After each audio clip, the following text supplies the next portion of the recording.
Well, time to check the facts on oil drilling offshore. First, Floridians strongly oppose it for 3 reasons. 1, we launch space rockets and don't want the spent boosters slamming into rigs. 2, those rigs could interfere with military training missions in the eastern Gulf.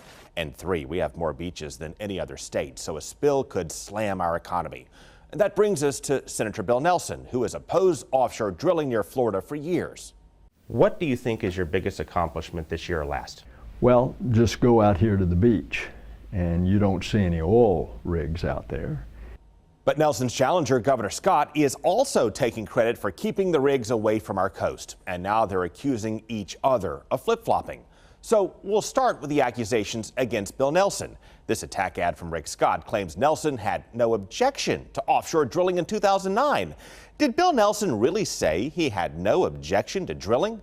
Well, Nelson did say that, but Scott is misleading us by taking that line out of context.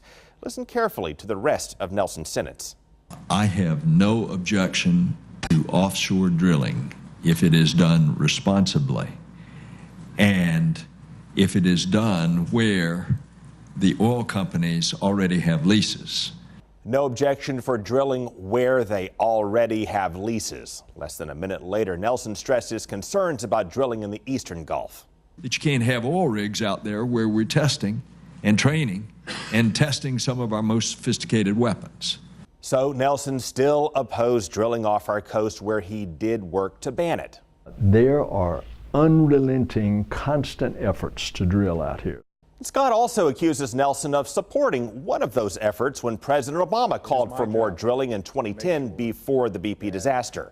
As evidence, Scott's camp cites a Times report from 2010 quoting Nelson as saying he believed Obama's plan to expand drilling heeded his concerns, and a Sarasota Herald Tribune report noting that Nelson gave it tacit approval. And his spokesman said Nelson considered it a victory. That was a quote in a newspaper that was a misquote. Well, this one's tougher to fact check because we could find no video of Nelson saying these things, and Nelson insists he never actually said those things. Now, just ask yourself some common sense. Why would I want to change the law after we had battled for decades to protect Florida? Meanwhile, Nelson is accusing Scott and the Trump administration of flip-flopping this year when Scott took credit for convincing Trump to exempt our state.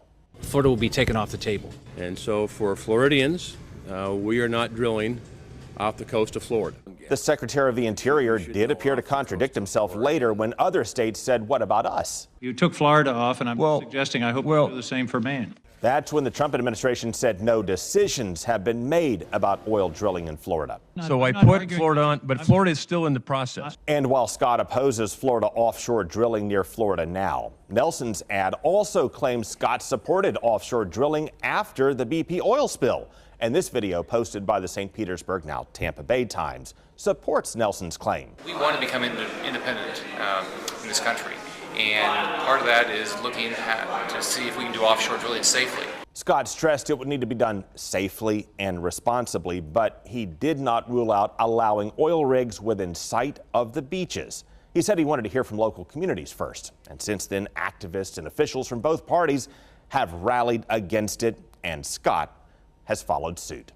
We're going to continue to track the issues and put the attacks in context in the next few rounds of Money, Power, and Politics.